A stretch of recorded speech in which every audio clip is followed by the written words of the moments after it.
Hello, everybody. Welcome back to the Reyes Reflection podcast. Make sure to check out the episode bio for exclusive deals from today's sponsors, and you can follow me on all social media platforms at I'm Nathanael Reyes to keep up with everything. Today's guest is someone whose work spans across so many different corners of entertainment, from live action to voice acting, television to, believe it or not, video games. You might recognize her from Disney's Don't Look Under the Bed, her work on Days of Our Lives, or voicing Wonder Woman in Justice League Action, along with a long list of roles across gaming and animation. But beyond that, she's also someone who's been open about real life topics like body positivity, motherhood, and navigating life in and out of the industry. So without further ado, I welcome Rachel Kimsey. Welcome to the show. Thank you so much. It's really fun to be here. Thank you so much again for taking time out of your day. For me personally, time is a gift. And so when you share it with someone, it means a lot to me. So I just want to say, do not take your time lightly. So I appreciate the fact that you're willing to give me some of yours today. It's something I hold near and dear to my heart. I don't know why I've been like that. I think it's because my biggest pet peeve in life is wasting time or wasting other people's time Mhm. because I know how precious time is. So again, thank you again for yours today. Yeah, it's my pleasure. I'm excited this worked out. Perfect, perfect. So I want to learn a little bit more about you and not just what you do. So your childhood. I know that that can be loaded saying, "Hey, talk to me about your childhood." But before the acting and the screen roles and the mic roles, what were you like as a kid growing up? I mean, I was that quintessential reader, right? Like I was an early reader and I would disappear into books, I'd disappear into book series and I did not know until just recently that not everybody hears every character in their head when they read. I have always heard every character in my head when I read a book. I see the whole scene. Like I have read so many books, but I'm not the fastest reader in the world because like I hear everybody talk at the pace the characters talk. So like and I literally did not know that until the last couple of years that that's not how everybody reads. So I genuinely think that like my life as an actor started because I loved reading books. I loved disappearing into stories. I loved finding worlds to be in. And I look back, now that I have kids, it's funny, like it's causing me to look back at all those books I read as a kid and be like, oh, how did all of these stories create the person that was coming? Because now I'm like, well, which books do I want to put in my kids' hands? Like, Yeah. which worlds do I want them to find? Yeah. And like I think about how important it was to explore different cultures and different worlds and different times. And I was the kind of kid, and even as an adult, like I would like either read all of one author or I'd get fixated on a subject and I'd just stay with that for a long time. And that kind of turned into the rest of my career, right? Like I would find something to be super interested in and I would deep dive on it till it was just like a part of my identity as a human. And then I'd go gather something else. And those are the kind of experiences now that I pull from to create characters and to create stories. But it all started with honoring the work that somebody else had done to put that all together in the first place. So that was me. I was that kid. I was in the back of the room, underneath the couch with the book in the corner.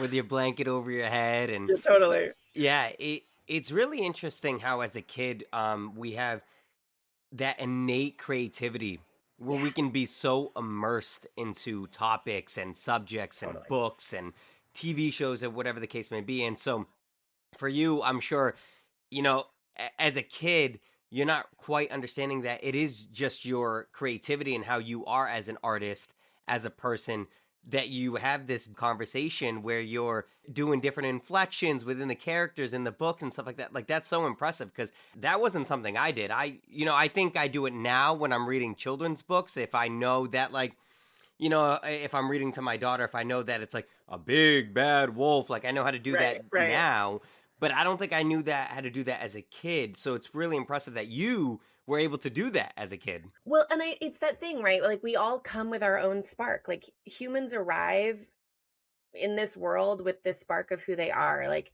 I think one of the things about becoming a parent that made the whole world start making more sense to me was realizing that like there were things that I recognized about each of my kids in the first 36 hours of their life Yeah. that has remained true about them. That's You know, awesome. I was like, we show up who we are.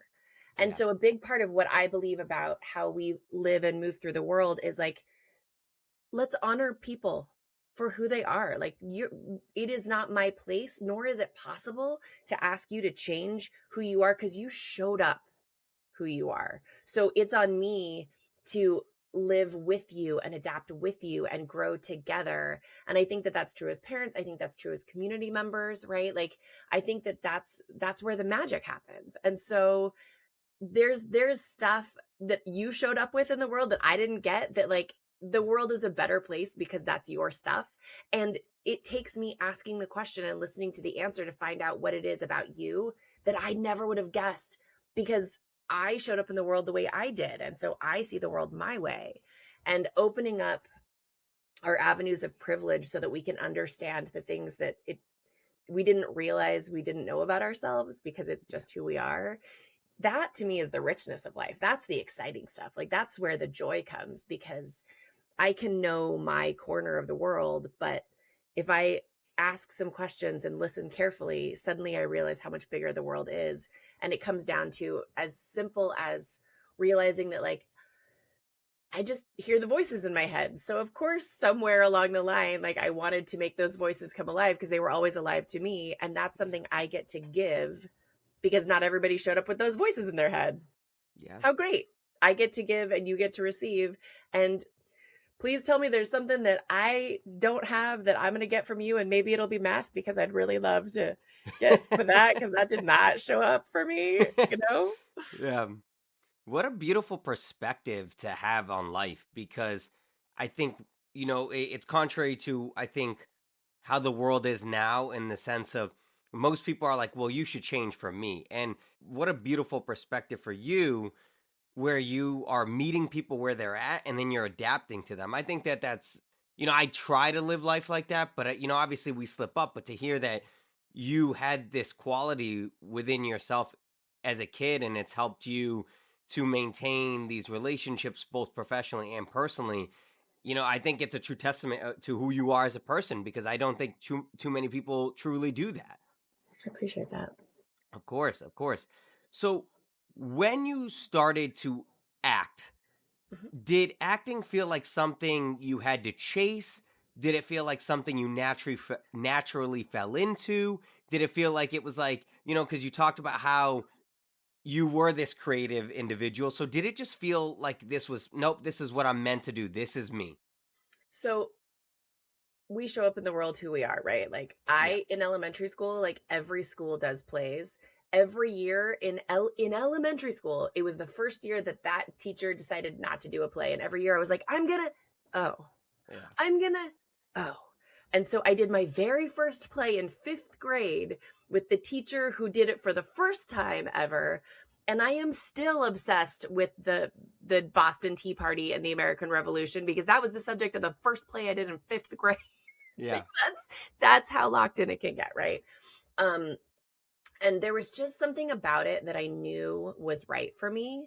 Yeah. But I'm one of 5 kids, and it just wasn't an option to like audition for, real things. When I got into like high school, my mom encouraged me to audition for like community theater, and so often those are musicals, and that is not my specialty. Um, You but didn't show up to the world as a singer.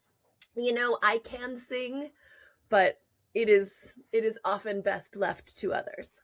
I'm But the same way. but still, it's on my bucket list. I want to record something someday. It's whoever's out there. Let me do this for you. But by the time I was in high school, I knew that it was something important to me. I knew that it was something I needed to pursue. And I just kind of forced my way into like my high school drama program. And then I was really lucky that my high school was kind of connected to the Oregon Shakespeare Festival summer program. And so I applied with several friends and they all got in and I didn't. And then I got waitlisted and finally, like at the last minute, got accepted. And I was standing on that stage, a junior in high school. I walked out onto the Elizabethan stage and I just never felt home the way I felt at home on the apron of that outdoor stage. And I just knew in this deep settled place inside of my body, I was like, this is where I belong forever and always. And can I tell you, I have still never done Shakespeare in an outdoor theater. My dream was always to go to the Oregon Shakespeare Festival, and I've never done it. My plan was to do classical theater for the rest of my life, and I have never once been paid to do classical theater. But somehow that feeling of this is where I'm home started me on the pathway to what my life would eventually become. Because sometimes I think we get, like you get the key and it's like, okay, here's the hallway. And you think that it's going to be a straight line. And it turns out it is not. And I look back and I laugh because like that moment on that Elizabethan stage was where I thought my whole life was going to take me. And it's not where my career went. And I started my voiceover career when I was like, I really like reading books out loud. I want to read some audiobooks. And I was doing voiceover professionally for 15 years before I ever did an audiobook. So many people start an audiobook. Like the one thing I wanted to do was the one thing I had never done. I did Wonder Woman before I did an audiobook. The one thing I was not allowed to watch on television was soap operas. My first big break was on a soap opera. Yeah. Like you just opening yourself up to, it might not look like I think it's going to look, but I'm going to keep going in the direction that feels right is the only way I can define my career because none of it has made sense. It's all just like continuing forward at the next thing and finding your way to what follows. Isn't it amazing how like life has the universe has this way of doing that to us, right? We envision it going one way. We're like, nope, it has to go this way. It's never a straight and narrow path. It's always zigging and zagging up and hill. So, and you know what? You were able to find your footing, which, obviously was your calling. So you were bringing up that you were one of five, and I heard in the "This Is Not About Your Body" podcast a little bit about you and your family dynamic, and I was listening to it, and I was like, oh, check, I understand that, check, because you had said that both your parents had massive families and had multiple children, and like I said, I was listening to it, I'm like, yep, that's me. So I do want to touch up on that podcast just a little bit, and I encourage anybody who hasn't listened to it, because it's not my show, please go check out the This Is Not Your About Your Body podcast featuring Rachel, because that episode was phenomenal. It was great. So I want to talk about your family dynamic in the sense of how has becoming a mother changed you, your dynamic, your personality, and even the way you look at your career? The interesting thing is one of the things that I've learned as a parent is like so many cliches are truer than I ever realized. Totally true. For me, I am very grateful that I did not start my parenthood journey until much later than some people do. That was definitely what was right for me. It has, I didn't want to be a mom unless I had the kind of partner that felt right for me. And when I found that partner, I was like, all right, let's go. But we didn't meet until, we were both in our late 30s, and that timing has worked out great for me. That has worked out great for us. Like I am a more patient, more grounded, more centered. I understand myself, better as a person than I did in my 20s. I'm glad I got to figure me out before I had to figure out how to be a mom. I honor and respect the people that are learning both of those things at the same time, but it's a different journey. My mom had 5 kids by the time she was 33. I hadn't even met my husband by the time I was 33. And it's a very different life. And I don't think there's any right or wrong, but for me, I'm really glad that I got to take that time to figure out what I was about, to really throw myself into my dreams.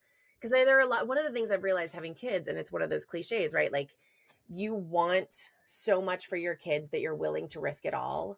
Yeah. And what risk it all looks like is completely different when you've got to feed and house and protect and clothe somebody else than when it was me. Like when it was me alone, risk it all meant I could live off of $12,000 in a studio apartment in a neighborhood that probably wasn't the safest and go months without having any money to buy food. I was going to be fine because it was just me. Yep. I can't do that with kids. There's a different kind of risk it all, right? There's a different kind of putting it on the line. But I also have learned so much from watching people arrive in the world, who they are, and then figuring out the things that go into it.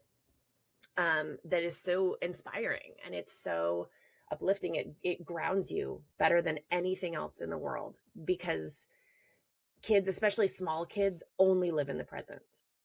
So like I don't have to go do work to get present. Right, There's yeah. gonna be somebody holding on to me that's going to bring me back there. But it's also really healing for a lot of the things that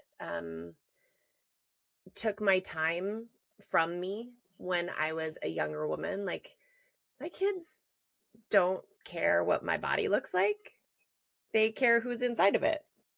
Then having the people who are most important to me in the whole world feel that way about me heals that part of me that I didn't know needed healing. Mm-hmm. And that's exciting. It takes it makes it so much easier to go, oh, I'm not actually interested in your opinion of me, to the people who feel entitled to offer it, because I'm so much more centered in who I am and how I am because I have so much to do. I also used to think that I was busy and tired, and then I had children and I realized, oh, it's a whole different kind of busy and tired. Yes. It's a whole different kind of busy and tired. So I'm glad I got to do my 2 versions of busy and tired in a row.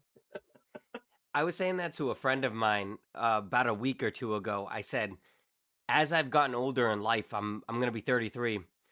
I have definitely had more of an appreciation and respect for people who have multiple children because I'm exhausted and at the end of my days, I feel like I'm drained with one. 100%. And I'm like, how, like, I laugh because I go, how are these people doing it? I don't, like, they are real life superheroes. I don't know how they do it. I really don't. I'm going to give it up to you, though. The thing about parents with only kids and single kids is like, you're all they've got. And so like there's a level of intensity to having an only, because like the person they come to is you. That the level of relief when I can sometimes sit back and be like, oh, my kids are all playing with each other. Oh, which is like the coolest thing in the world. And like, it's so exciting to see that dynamic, but also it's that moment of like, it's not like I'm getting a break, but I do get a space to take a breath. Cause like, I was like, I am not going to play that baby family homeschool game with the whatever that mud pit is, but your sibling will, and that is awesome.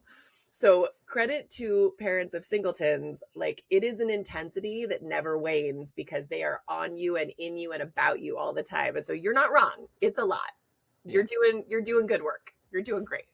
I appreciate that. Yeah, I do understand that in life, there's always there's always 2 sides to a coin. That's what my dad used to say. And so with that, it's like you said, you're right. I appreciate that insight because it's true. As a parent with one, she comes to me for everything. It's like, hey, Dad, I want you to play this. All right, we just played. Why don't you go play by yourself for a little bit? No, let's play this. And and me having a bunch of brothers, if it was like my mom would say, go play outside with your brothers, and we'd be playing for hours. And so I do understand that. I want to circle back to the risk it all insight that you provided, because I think that is such an amazing view on life in the world that you brought up, because it is true. I think about myself in my early 20s. I was living in Boston. I could live off of ramen, McChickens for $1. Who cares? And to me, it was like, because I was trying all these things, trying to figure out my footing in life and where I was going to be. and to see my child and then be like, oh, holy moly, I can't do that now because here's this little creature that's reliant on me to feed, clothe, all this other stuff. So, you sharing that is such a very, very insightful perspective because it's, to me personally, like, I thought about that when you said it and I go, wow, that is true because you can't be so flippant with money and your time when you have a little one as you could when you're trying to find your career and all Well, that. and when I first graduated from college, I ended up moving to New York City, and I sold my car, and the $4,000 I got from selling my car was enough to like buy my plane ticket and make a bunch of phone calls, and I thought I had a roommate waiting for me when I got there, and like I moved with like a box and a suitcase and like whatever was left of that $4,000. Like that was it, and I just showed up in New York City. Yep. And that's the kind of risk that I was willing to gamble with then. If I was like, well, that $4,000 also has to take care of another person. But the other thing about it is like my whole life was structured around figuring out how my career was going to kick off. So like for me, one of the things I worked out was I was like, okay, my day jobs will always consist of something getting paid to do something I would normally pay for. So I usually worked in like a gym, and I picked like the fancy gyms that had like dance classes and Pilates classes and weightlifting. And so I was like, okay, I can't afford dance classes in New York City, but I can do the dance classes that are taught by, ABT dancers at this gym. I was like, great, I can do my ballet classes and I've got the gym. And critically, because I was in New York City, I was like, I've got a locker in the middle of Manhattan. So I can bring stuff into the city and I can get around my day and I don't have to go back to Brooklyn, in the middle of the day. So like it's my outpost. But I also figured out, I was like, if you go to a company that opens at 4 or 5 o'clock in the morning, somebody always wants to quit. So somebody will hire you, right? That's a different thing. Like now I'm like, I got to be home to wake up my kids and feed them breakfast. I could work from 4 a.m. to 10 a.m. and take a 20-minute nap in the break room and then audition from 10 a.m. to 4 p.m. and then go tutor my high school students and like teach SAT classes in the evening and then go home after a 13-hour day. Like there are parents who have to do that to get by, and I honor them because that is a hard life. But when I was the only one I had to keep track of during that time, I could have 2 to 5 day jobs at any given time that scraped in just enough money to leave me the time to go to auditions. Now I structure my life around making sure that I have the time to be there while my kids are growing up. Yeah. And it's a different sacrifice, but it's also I'm going to preface this by saying this comes from an immense amount of privilege that I'm grateful for. We managed to find some dirt. That's what I call it. We have a tiny old house, but on a big piece of dirt. And so I'm like, I am planting everything in the backyard I possibly can that will grow food for my kids. I was like, I want you to know what grows, and I want to be able to send you outside for snacks. And I'm like planting trees and peas and broccoli and raspberries and carrots. And I was like, what can you get here? So even the time that I'm spending here is still time that I'm giving to them. And it all comes back to what is the life we're trying to build? What's the awareness we're trying to create amongst us?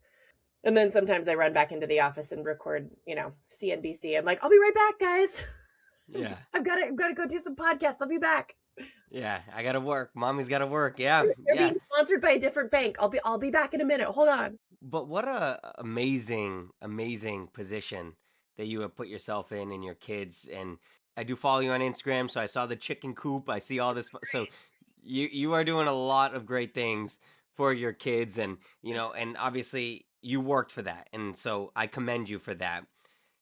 Circling back to the This Is Not About Your Body podcast, you talked about body positivity and the real human connection within loving yourself you've been open about it. So what made you want to share that side of yourself? I think part of it is mm, it's that feeling of obligation where it's like if not me, then who? And Mm, I felt like I was blindsided by a lot of the changes that came with pregnancy and postpartum. yeah. And some of it was I didn't know where to go to listen to the people who were talking about it. And some of it was that some of it is still kind of hidden and pushed down. So it's hard to find. So there was a part of me that wanted to be the voice that somebody else might be looking for. And there's also a part of me that wanted to say out loud the things that I might be scared or at some time have felt ashamed to say. Like there have been a lot of times in my life and my career where what I looked like was as important to my job as any talent or skill I brought to the board. Mm, And I hate that, but yeah. it's real. Hmm. And so coming to a new place where I can appreciate me for what I do and what I am, and knowing that that outside voice or that outside requirement isn't as important and can't continue to be as important to me as it had been at some times is healing. You Mm, know, I think it's important to know that everything changes. yeah. And you can't not change it. And there's no way that you can halt time or roll with time or adjust things as a woman that's going to make you win. Either you tried too hard or you didn't try enough and you got too skinny or you got too fat or you talked about being a mom too much or you didn't address your kids or you let your body get soft or you spent too much time on yourself and got hard. And like the idea that there's no way to win means that the only thing that truly matters is how you feel about yourself and Hmm. how and who you are keeping in your orbit and what they're reflecting back to you. So I think really embodying that and living inside of the place where what actually matters is what I do and the mark I leave on the people around me and that is the world that I can impact. Yeah. To me that's really important. I agree. I agree. And it's heartbreaking to hear what you're saying. There is this vanity level for women that I think it's unjust at times. And I don't know, but I've been around plenty of women. My mom being pregnant, I my background is in early childhood education. When you work in that, it's Yeah. predominantly females. So Yeah. I've been around many females who have gotten pregnant and their body changes, etc. And there is this almost, for lack of a better terms, value that society puts on women based on their bodies and based on how it looked before, during, and after pregnancy. When the reality of it is your body completely changes. Hormonally, you change. Structurally, you change. And so to have this blanket statement and thinking that, well, like you brought up, got too hard, got too big, got too skinny, Right. like, to me it's hard because I hear that and I'm like, man, like, what if you guys just like let it go, like, stop being so Girl, that is hard. the matriarchy, and that is all we want. That is all we want. I flashback. I'm not gonna get it right. Maybe it was Living Single. There was a clip from the 90s. And I'm pretty sure it's Queen Latifah, and I think it's on Living Single where they're like, what would you do if there were no men around? She'd be like, be fat and be happy. I'm like, the first thing that would happen is we would all immediately stop thinking about the suit we walk around in. And Right. it's like, does it feel good? Do I feel comfortable? Can it do what I need it to do? That's it. Right. Right?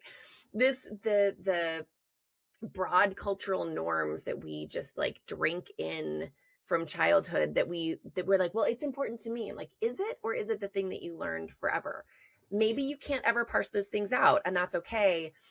But realizing that if even for a few days or weeks or months, God bless if it's years, you can turn some of those voices off and Yeah. just be in, do I feel good? Am I okay? Can I do what I need to do? I have definitely had times where I'm like, oh, I really need to start working out again. Hmm. It was for my brain chemistry, which does better when I lift heavy weights. And also, I was like, my back hurts. I can't play with my kids if my back hurts. Right. I need to exercise and support my core, not so I get skinny to look good in a bikini like I used to effortlessly do. Like that it's because I was like, well, I don't want my back to hurt and I want to play with my kids and I got to carry 5-gallon buckets of water all around my yard and water my trees. Right. Like, how do you feel? Can you do what you need to do?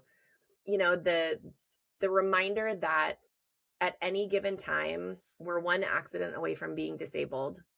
Yeah. And there is something precious about what we live in our bodies, and do we appreciate it for what it is, because that's a full life too, but it's an adjustment too, right? Like Yeah. there's no part of us we can go back to. We can only continue going forward. Right. And aging does that, and pregnancy does that, and accidents do that. I mean, there was years after a motorcycle accident that I had of healing and rebuilding. I couldn't put my foot on the ground for over a year, and I lost all the muscle in my left leg up to the middle of my thigh. I had to learn to walk again. I had Yeah. to learn to I had to learn to put my foot on the ground again and start all over. Like at a certain point, I'm like, oh, I'm really lucky though, because my brother was in a motorcycle accident and he can't feel the nerves in the bottom of his feet. So he had to learn to walk again, but without feeling his foot. And Right. that's a whole different level, right? Like there are so many things in the world that are so much more important than what my tummy looks like. Yes. Yeah. It just can't be the most important thing. It just can't. As people, we have so much more to offer than we are told, because a lot of times what we're told is that what we have to sell is the best part of us, and Yes. it's not the best part of you. What builds up your community, what builds up your family, what the mark you leave on the world because of the things that you create or who you share with, like that's actually the stuff that's the most important. Yeah. I think one of the things that we're seeing now with some of the cultural shifts in the United States, is people reassessing some of their values. And Mhm. I have been really blessed and really honored to see the way that my community has come together and the specific ways that my community is supporting families and children who are at risk and who are struggling, and the way that people are rising up to truly support each other in meaningful ways, and also to enrich their lives. And it makes me go, oh, I did actually find the community that honors those things that I think is important. And it makes it so easy, because I'm in that community, to literally think globally and act locally. I'm like, okay, I want to make sure people are fed. I am going to start with the woman that I know is caring for children whose parents were taken. I'm going to take her eggs every single week. I'm going to Mhm. make her bread every single week. Is it small? Yes. But is it consistent? Yes. And then recruiting other people to be a part of that. There's a woman who she just keeps bringing me empty egg cartons, and I use her egg cartons to donate those eggs, right? It's like that team. Like I am not the one caring for those children who need care, but I am grateful that I can participate in some way, and it helps me stay present in what does my community actually need? How can we actually serve? And starting to look more granularly at what I can actually impact, Mhm. because there's a lot that can feel really hopeless when you start looking at the huge picture, but the picture the closest to you, the things that you can actually change, that's the mark that you leave on the world. That's the stuff that's incredibly important, and it creates the culture around you that then creates the waves that actually makes the difference. And so that's exciting, and I think it's really meaningful to create that community around yourself. And it's going to look different for everybody. What you have to offer and what you have to share is going to be, it's going to totally vary. But those are the things that are really the things we leave behind. Yeah. It's true. It's true. And I work with kids, and working with kids, it's like this is all qualities Yes. and characteristics that we teach the children to do. Yes. Yes. Care for your neighbor. You see somebody fall, help them up. If you see somebody not have something and you have a surplus, it's okay to share. And what's crazy is, like, I feel like life hardens us to the point where we don't do it. And then it takes people like yourself and many others to soften your heart again, or soften others, and to be like, no, it's okay. You can love somebody else, still live your own life, still have your own core values, your own beliefs. And you're right. Like, there is this shift in where we are as a society where, I hope I don't offend anybody, but, like, there is this, like, little bit of selfishness that we are all, and again, I'm only speaking, I can only speak for myself, selfishness that even I had to work through, and being like, why am I so hardened and not willing to want to help? And then I'm like, wait a minute, that's not okay. I should be willing to help, because God forbid, as you brought up, we're one catastrophic thing happening from us needing the help. Right. So if I should be giving out to the universe, so that way the universe can give back to me. And so I love I love everything that you're saying. And again, I think it's very clear in your social media the type of person that you are and the type of person that you want to be, and that you're very community based, and that you said this, think global, act local, and I love that. Yeah. And it's, and I want to say, I also acknowledge that there's a lot of the place that I am as a middle class white lady. There are ways that I can soften my heart and I can dive into something because I have not had the kind of challenges that other people have had. There is a totally appropriate, fear or reticence or mistrust of systems, certainly, organizations, absolutely, that I do not blame people for having to face and may or may not overcome. But all that does is say that if I'm in the position where I can do more on behalf of those who are in a more difficult spot than I am, by no virtue of our own choice, just by how the world sees us, devoid of what we bring, then I feel a real obligation to do that. And I'm definitely going to mess it up. I'm sure I have over and over again. You just keep trying and try to get it better the next time. But I do want to acknowledge that there are a lot of people in this world that have an absolutely well-deserved skepticism, reticence, fear, anger, at a lot of the systems that are around us. And I think it's incumbent upon anybody who is not squashed by those systems to work to fix them and bring as many people along with us as we can. Yeah, I couldn't have said it better myself, so I'll leave it there. So let's turn the corner now into your career. So what's something that you learned about the industry that you didn't expect when you first started? Gosh, I think one of the things that I learned, that if you'd asked me, I would have said, sure, of course, but I learned deep in my bones, is that the art that you love is made by people who work really hard and are living a life a lot more like yours than you think. Like the marquee names, the famous actors, the famous directors, the musicians selling out stadiums, even the comics, doing multiple nights at a major theater. Like, those are the outliers.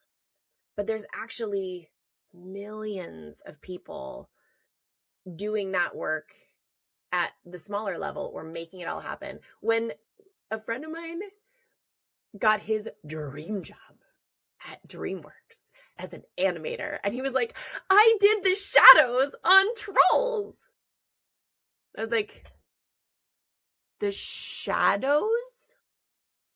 That's somebody's job. The shadows. And it was his dream job, and he's incredibly talented. Like, we have this idea that things are created by someone, and things are created by someone's, so many more someones than you think. And it takes so many incredibly talented, hardworking people who the most of us are very, very middle class. We're very, we're like most of my career, I had multiple day jobs at the same time that I was pursuing being an actor. At different times, I was able to or needed to like stop those day jobs and take the risk of actually hanging it all on my career. Um, but for most of my, and that's true of almost everybody that I know, Yeah. and some degree of success at some point doesn't mean it's going to last forever. Um, Knowing that the beautiful people that you see are that beautiful because it was like 45 people's job to make them that beautiful. Like it's not only is it not realistic, it's not real. It's temporary. Yeah. It's that night when they're dehydrated and painted up just right and sewn into their clothes, for that red carpet or they're I mean, do you guys know that blemishes get airbrushed out in movies? People aren't always beautiful. Their skin isn't always perfect, and makeup can't even always fix it. And sometimes there's some special effects guy who goes in with his little like blur tool and like blurs out pimples. Like it's not real. It's magical because it's magic. Mm-hmm. We have these impactful experiences with these stories and this art and this music because so many people have put years and years and years of practice and struggle on the line to create something that matters to them. And it's never just one person. Yeah. It's never, and it's never just the face you think it is. Like whoever you think gets the credit, that's not the person who did it. Not that Right. they aren't important, but like they didn't do it without buckets of people underneath them helping make it possible. And I think being a part of it has really helped me understand how much more of a blue collar labor union, working people career this is. Because of course we love the glamour of the 15 people whose names you know. Right. But like that's like 15 people, you Yeah. know? And for every Pink who's crushing it as a musician and with a massive amount of integrity, there's every woman who's like playing every farmer's market and dive bar she can get her hands on who's just as talented but is still grinding. And Yeah. a huge part, like one of the things I tell my students a lot is like a huge part of being in this business is sticking around.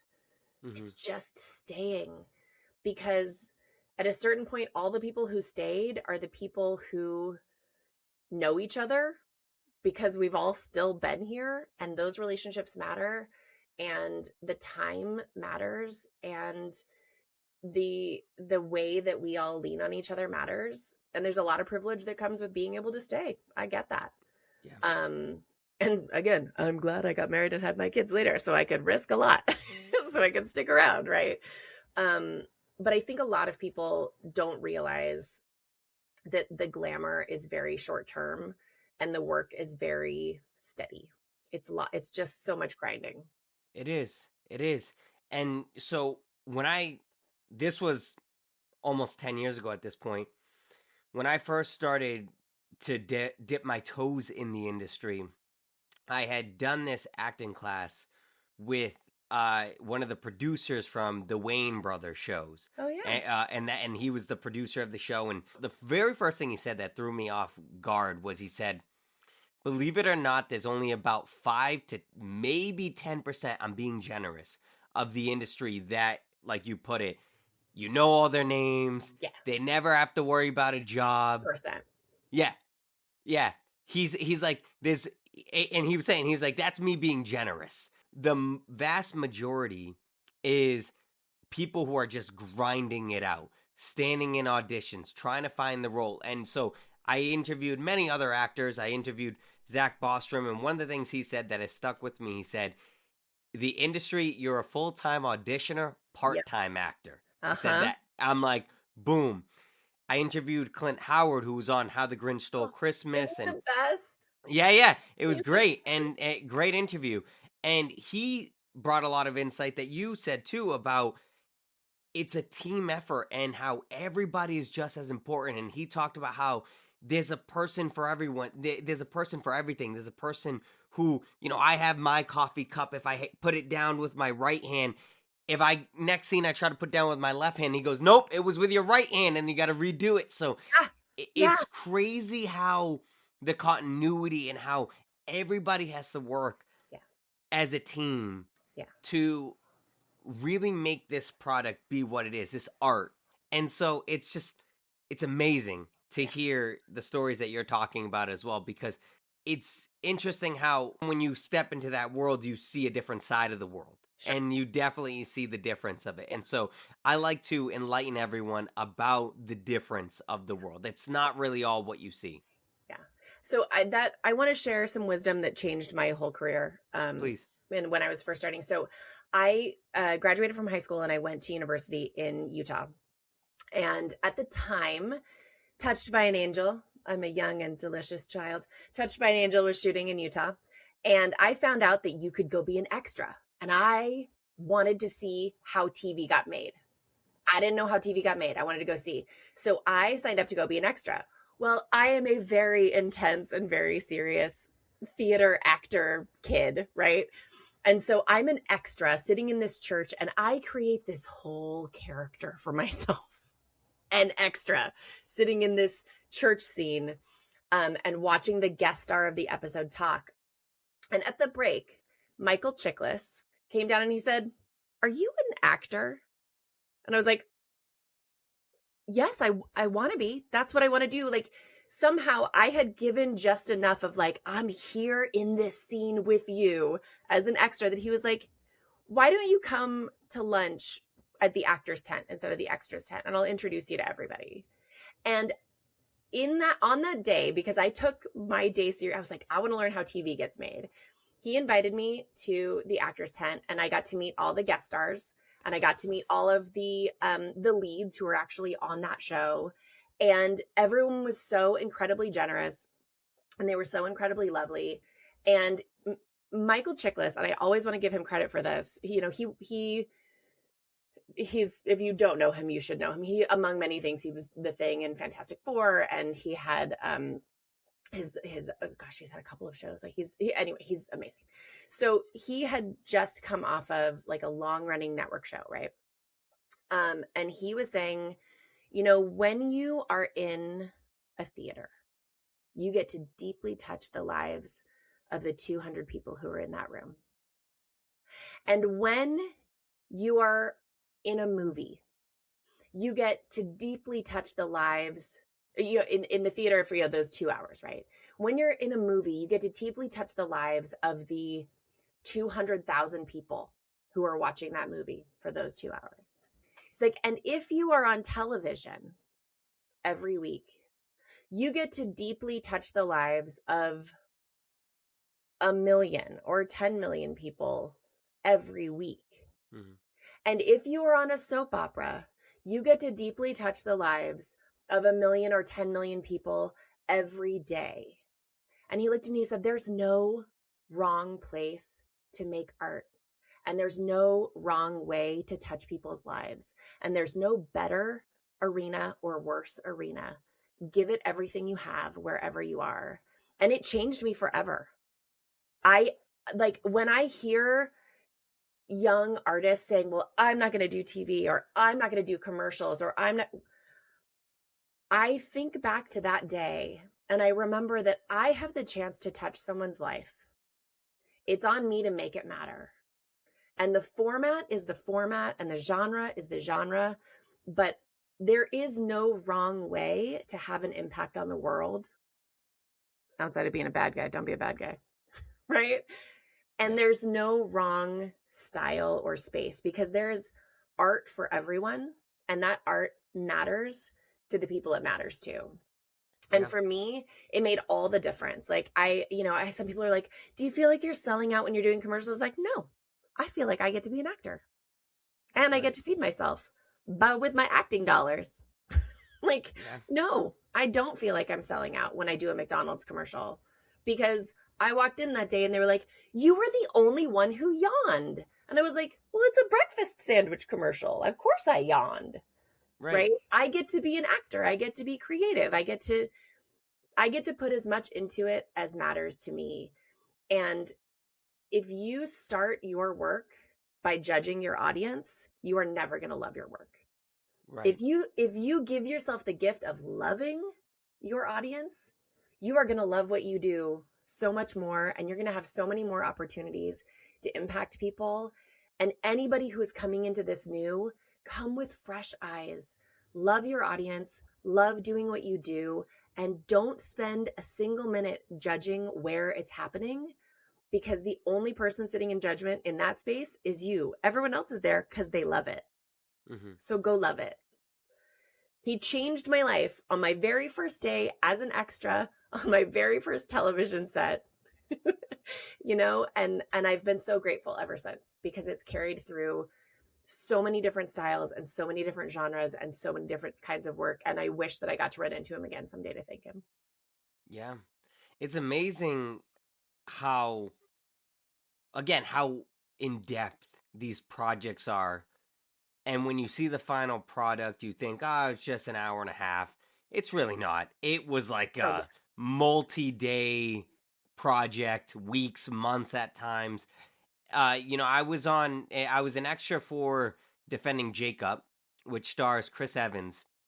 And I remember having a moment with him similar to what you're saying, in the sense of, I didn't do anything crazy, but I thought to myself, they were like, all right, you're at this food truck, you got to eat this hot dog, you got to act like it's the best hot dog in the world. Yeah. And so here I was with the guy, and we are doing it, and he was like, he said to me at one point, he came up to me and he said, dude, I was distracted by how, he goes, I believe that hot dog was that good, the way that you were at. I'm like, man, Chris Evans to say that to me. That's awesome. And and this was at the height when he just finished up Avengers Endgame, so everybody loved him, and he was Captain America, all this other stuff. I'm like, here he is in Massachusetts telling me how great I ate a hot dog. That's man, awesome. like, and so I think it's just super cool. Because when you listen to the people who are doing it and they are able to provide that advice, like you said, Michael Chiklis giving you that advice, whether you're entertaining 5 people, 5 million, you're entertaining people. And if you have to do it because you love it. And I love that. I love that. And I think it's really important that, like, there's no wrong way. Like, people get to love what they love. Yep. People get to love what they love. Enjoy. Yeah. Enjoy those things. Let's celebrate together that there's so many different ways to enjoy the world. Absolutely. The world is a richer place if we spend less time worrying about what other people think of us and a lot more time loving what we're loving. Absolutely. Yes. A great piece of advice. So one of your earlier roles is Don't Look Under the Bed. It's my first big break. It was my which was like Disney's scary movie, original movie, one of their first ones. Can you talk to me about what you remember most about that film, that project, that role? I mean, that movie changed my life. Yeah. This is the thing. Don't judge work, right? Like, so I certainly didn't know at the time, but that was, I guess, the Disney Channel's first PG movie. That was their first, like, can we do PG?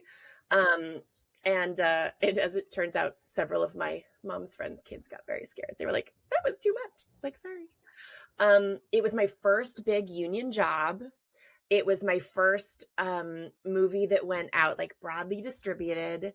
It was the coolest experience of my life, and I could not have loved it more. I got to work with Steve Valentine, who he and I have very little in common, I would say, objectively, as a, like, 6'5" British man with black hair, and turns out to be an incredibly talented magician, and I am none of those things. But we played, the two sides of the same coin character. I got to work with Stephen Tobolowsky, who years later we worked together on Justice League Action, and I went and I was like, Tobo, this is my full circle moment. And he remembered the movie, and he remembered, and I was like, you are as cool as I think. it was the first time I ever had a trailer, and I was like, do I just sit in this little room by you just tell me when to get dressed? They custom made my costume. Like, it wasn't bought in a store. Somebody sewed it. And I was like, whoa, what is that? What responsibility do I have? And I think I had 20 lines. Like, it was not a hugely significant thing, but it was life-changing. And wildly, like, I'm still friendly with Erin Chambers, who was the lead of that movie. I found out later we both auditioned for both roles, and she got that one and I got the one I got. And it absolutely has been indicative of both of the rest of our careers, which has been so great. And I felt so lucky. It was shooting. Another piece of advice that I offer to new actors is, like, don't move immediately to LA or New York. I was living in the Salt Lake City area, and Salt Lake City is a second unit town. They shoot a lot of smaller stuff there. Intermittently they'll shoot TV shows there, and so they want less expensive locals.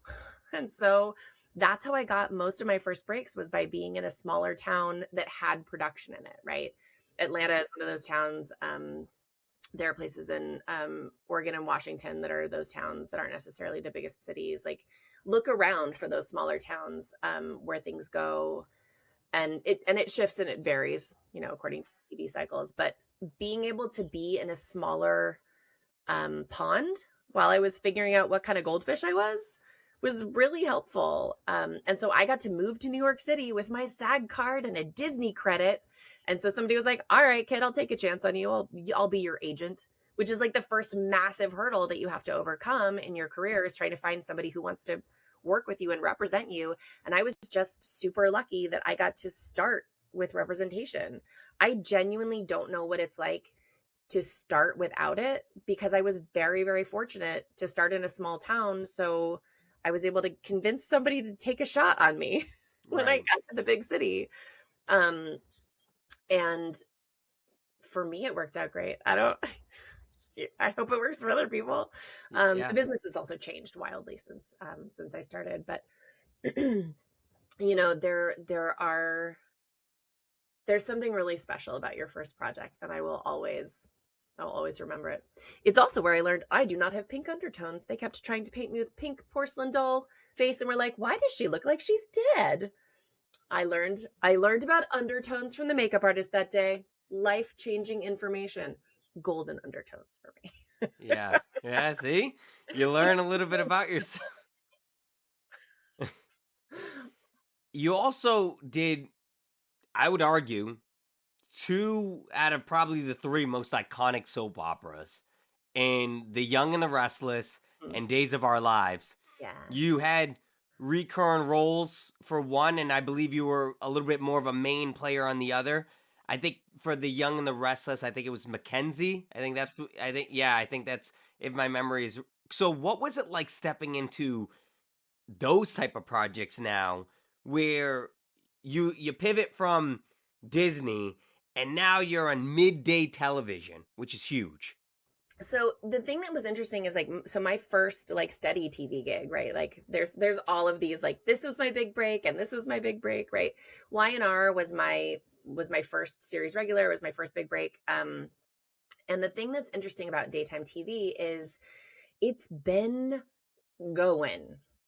Like, you step into a machine and the tracks are moving and they are not waiting for you. And so, like, I remember that a big part of getting the job was they gave me like 12 or 15 pages of sides and were like, you have to have this memorized by tomorrow for the audition, because that was part of the test. Like, that's how fast it moves. And they're like, they didn't say this, but understanding now, like, part of the test is, like, if you can't be off book tomorrow on 15 pages, you can't do this job.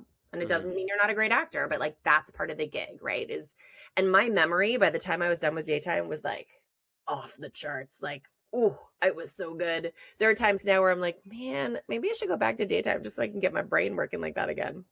But it also meant, like, I needed to come in and trust everyone around me, because they knew more about my character and my family and my world and my style and my taste than I did. I knew everything that I had been given, and other people knew 6, 7, 8 years passed with this character. And this character was part of like one of the big families on the show. And I remember it turned out my grandparents were huge YNR fans, and they came. I was able to take them on a tour of the set, and it felt like this amazing gift to be able to take them there and introduce them to some of the people on the show. But then they would ask me questions about the content of the show, and I was like, I don't know. You have been watching this show for 30 years. I have been on the show for 6 months. I don't know. Yeah. Like, you are the actual authority here. I just have to come in and do my best job to honor all of the work that everybody has been doing on this for the last 40 years. Days was a little bit different because I got to create an original character, which was so much fun. There's just nothing like getting a character where you just get to keep hitting a guy over the head and knocking him out over and over and over again. It was a blast. It was like, what do I get to hit him over the head with today? Yeah. But it was super fun because the relationships that I came into and kind of the love triangle that I came into, and those worlds had been established and were consistent. Like, I remember coming home from junior high and my friends were all Days watchers and they loved Sammy. And all of a sudden I'm like, oh my gosh, I have a scene with Sammy. Ah! Right? Yeah. I was like, it was like when suddenly like your neighbor turns out to be somebody famous. And it was a blast. It was really, really fun. It's also very intense. Like, something that you wouldn't appreciate from watching it necessarily is like they complete an hour or more of television every shooting day. Right. Movies are only 2 hours. They do not take 1 day to make. They take months. Right? Network television, like primetime television, you've got, like 10 days to 2 weeks to shoot an episode. Daytime creates an hour of television every day. Like, the pace and the focus and the like clarity of everybody getting on it is so intense. And it's really honorable. It's a very different style than some other things for very practical reasons. Mm-hmm. But in the end, like, I just came out with the deepest respect for everybody who does it. And if you have never seen a director call a live show, go look on YouTube for what the directors do when they're calling the cameras for the Oscars or for a soap opera or for an award show. Like, it's your brain cannot move as fast as theirs. It is a skill set unlike anything else I have ever seen. Sitting in that room, because there's 3 or 4 cameras shooting every scene at any given time, and you only get 1 or 2 takes of the scene. So the director is directing this cameras in scene and switching back and forth and catching the right angles, and it is mind-boggling how talented those people are. It's such a specific skill set, and it's so impressive. And to piggyback off of what you were saying, it's true. Like, my mom would get off of work and like VCR record these shows. Yes. So like, to be a part of that world is incredible. But again, like you said, it's a new episode every day, Monday through Friday. So it's like, to think about the pace in which these are getting pumped out. It's crazy to think of, because they don't make the Avenger movies that quickly. They don't make these type of movies. So it's like, to think about everything that goes into it to have a finished product ready is pretty remarkable for sure. It's an incredible effort made by a lot of people. Yeah. And it's okay that it's not everybody's favorite genre. Yeah. It's okay, because the people who love it. And it matters. And the people who make it are insanely talented. Yeah. Like, I just came out with such an incredible respect for a genre I didn't understand. And I will be so grateful for all of the rest of my life that I got to have that experience. It was amazing. Yeah, it's certainly a very strong fan base for sure. So now we're going to switch into your voice acting, because you've done a lot of on-screen things, and we could probably talk for 10 more hours about everything you've done on screen. So we'll pivot now into your voiceover work. You've done Wonder Woman. You've done that for many years. You did X-Men 97, which was a really big Disney Plus series. So what is it like switching from on-screen to voice acting? It was a very slow accidental slide for me, actually. I was working with a manager in Los Angeles. And like I said, I was like, hey, I really like reading books out loud. And I'm old. So I was like, I'd like to record some books on tape. I just like books. Books is where it all comes back to for me. And he's like, I don't do that, but I think I know somebody who does. And that manager introduced me to my voiceover agent, who were like, oh, you're actually pretty good at this. We don't actually do audiobooks, though. That's not a thing that we do. So I immediately got started in voiceover, but I never got to start in books. And for me, I treated it for years like this other thing that I also did. It was like something that whenever it came up, great. And I did, commercials, and I did like radio stuff whenever it happened to work out. And I was like, how cool. What an amazing thing I get to do sometimes. But the truth is, I never really took it seriously as a part of my career. It was just something else I was also doing while I was also doing on camera and studying theater and doing stunt work and everything else I was doing, right? Yeah. And then, we learn something from every relationship. I was dating somebody who didn't have a lot of respect for the craft of acting. And I realized I found it very offensive that I was like, that we all work at this really hard, right? Like we train and practice. And then I was like this funny little lightning bolt in the back of my head where I was like, you don't take voiceover seriously. What if you did? It was like I heard myself like being offended on behalf of voice actors to myself. And I was like, oh, well, what if I did? And I went and I took a couple of classes and I was like, oh, I could be better. I could do more. And I worked with a coach named Jeff Howell, and he was like, I think you're better than the work that you're getting. And he helped me find Atlas Talent, which is the agency that I'm with. And they immediately were like, we know where you should be that you haven't been. And I worked more in the first month with that agency than I'd worked in the 2 years before when I was doing stuff before. And I think part of it is them. So much credit. Thank you, Heather, for always. But part of it also was like I had shifted and I was like, what if I actually took this seriously? What if I treated it like it mattered? And that changed everything. And slowly over a couple of years, that became the bulk of my work. And then I was doing it so much that I had to quit other day jobs that I was doing because they were messing with my recording schedules. And so I was like, oh, I guess this is what I do now. And then I met my husband at a voiceover Christmas party. And so it's all now, this is our life. And I wouldn't necessarily recommend actors should marry actors, but it's worked out pretty great for us. Yeah. Clear. Evidently. Yeah. What's it mean to voice someone so iconic like a Wonder Woman? Because everybody knows who she is. So what's it like to voice a character like that? It was the biggest gift of my life. Wonder Woman was the first iconic character for me. I had Wonder Woman underoos. She was the only female superhero I knew as a kid. Wonder Woman has always meant a lot to me. And it always makes me tear up because it really is a bucket list experience. One of those things that you're like, I'll put this out there as a dream, but these are not the dreams that come true. And then I got to do it. And I remember going in to record the pilot, knowing full well that I could be replaced. And I remember standing outside the building and taking a deep breath and going, even if they replace you with somebody else after today, you get to be Wonder Woman. And no one can ever take that away from you. And then they didn't replace me, and then I got to keep doing it. And now I'm on a list of some people I love and respect, admire so much.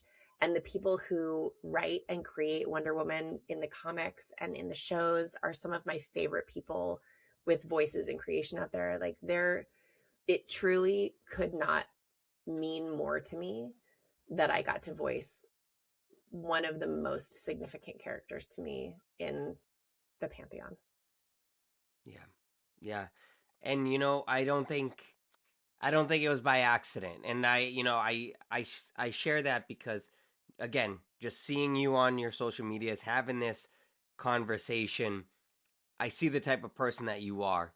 And Wonder Woman is an incredible person, and so are you. And it's not by accident that you received that opportunity to play such a wonderful person, no pun intended, but to be able to play that and because of who you are behind the scenes. I don't think it was by accident, Rachel. So I'm very thankful again that you took the time to sit and share these stories and opportunities with me, because to hear all that you went through, again, a lot of times people just think of acting and they think, oh, the lights, the cameras, the fun, the fame, but it's so much more than that. There's real people and real in-depth stories. So thank you again, because it really is incredible. So on that note, I want to learn a little bit more, circling back to now, sandwich it in, right? Who Yep. you are, your career, who you are, your personal side.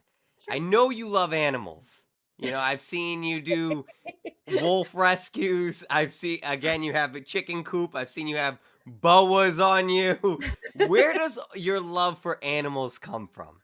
You know, I was never allowed to have pets growing up. My mom had a Okay. lot to take care of with 5 kids, so we never had any more than like goldfish or a bird. And I kind of never mean to keep getting more animals, but at this point we've got a border collie, 2 cats, a rabbit we rescued that had been abused. I think I've got 28 chickens in 2 coops. We've got 5 fish.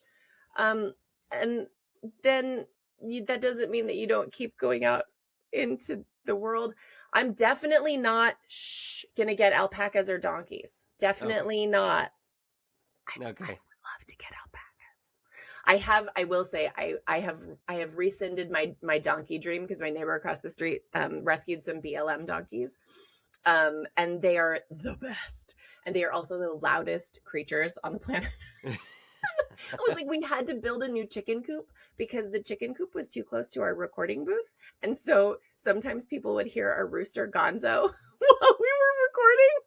That is Even so though funny. we built a totally quiet space, he would literally stand on the door of the studio and crow into the crack of the door. It's a Wow. menace. He is a menace, and he's big and beautiful, and we love him, and we moved him to the other side of the yard.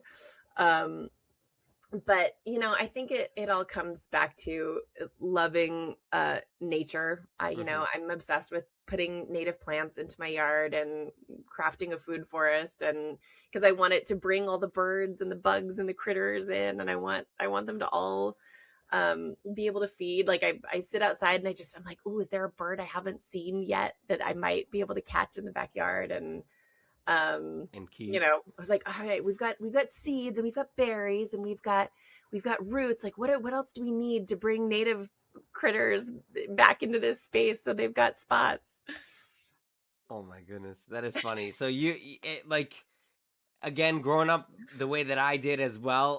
All boys, by the way. I don't know what it is for you. For you, yeah. So my dad has 8 sons and Wow. 5 with my mom, and so it was it was That's a a lot. zoo That is growing up. that is a very specific dynamic. My brother-in-law is one of 6 boys, and it's a lot. It's a whole Yes, thing. it was wrestling, WWF, all that, all the time. It was crazy. It's crazy. I have an affinity towards animals because I feel like they help keep me grounded for Yeah, when I'm overwhelmed and stressed. Do you think that's the same for you? definitely.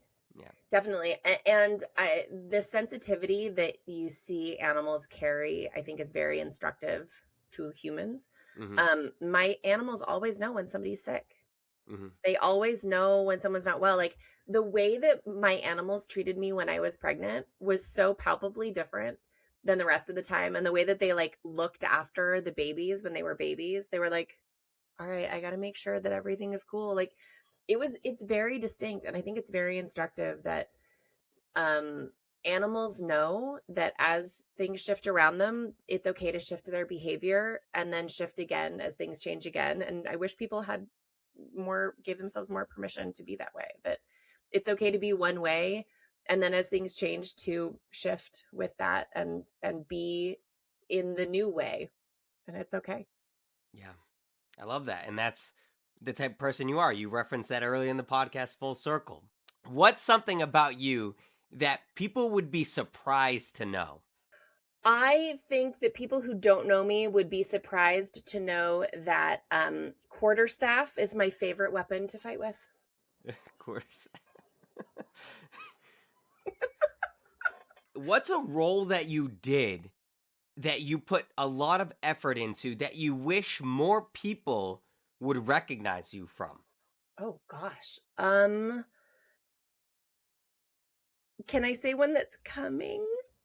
You can if you're willing to break it, sure. Keep an eye out this summer for a show you may already know and love that's coming back finally.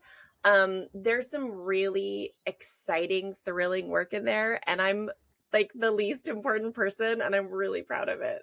Yes, yeah, that's What is it about your work that still excites you? I get to learn something new every day. I get to try something new every day. It's never the same, and for me, that's the best thing I could ask for.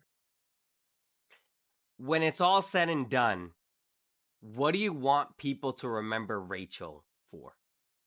I hope that the legacy that I leave with my community and my family is somebody who cared, somebody who tried to take care and be the care that I wanted to see. I love that. Yay or nay? Hearing your favorite song randomly out in public is better than if you were to sit and play it from your phone. Yay. Yay. Like that moment where your song comes on and suddenly you're like, oh yeah, this is my soundtrack. And here I am. Oh yeah, this is, now I'm moving through the world. My kids get so embarrassed. Yep. I hear that.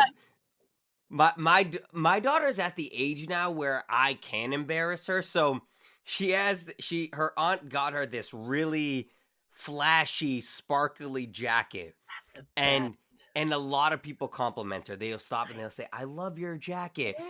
And she feels so beautiful in it. She like kind of turns, she goes, "Thank you," and loves it.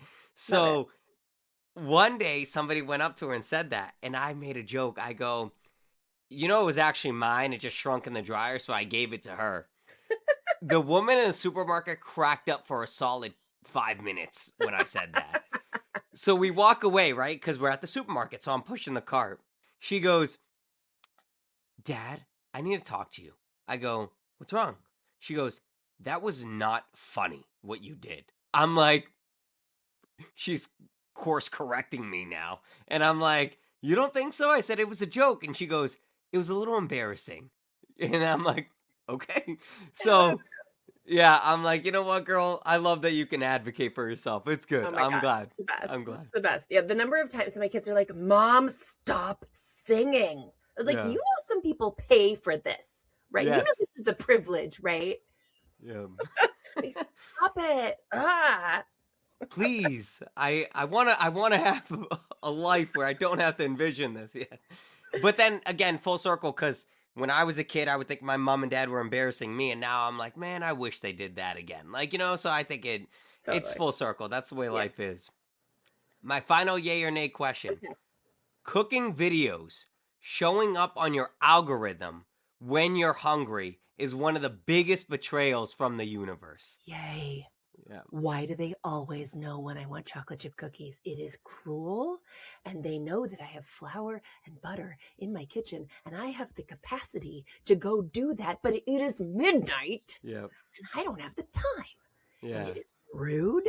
And I have so many Instagram recipes saved that I'm never going to get back to. Oh, me which too. just makes me feel like I'm cheating myself. Me too. I have so many quick recipes saved that the minute I see a guy chopping an onion, I'm like, no, this isn't quick. No, I don't want to.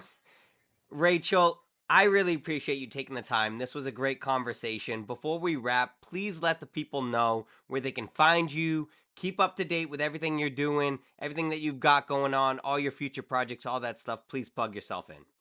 The best place to find me most of the time is on Instagram at Rachel Kimsey.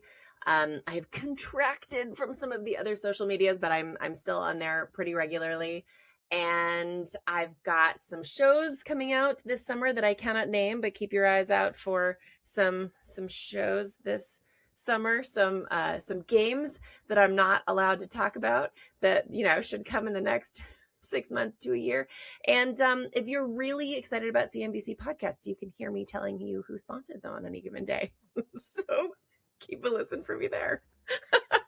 Perfect. I gotta say, you're now officially sworn into the Reyes Reflection podcast. You're forever a friend of the show, a friend of mine.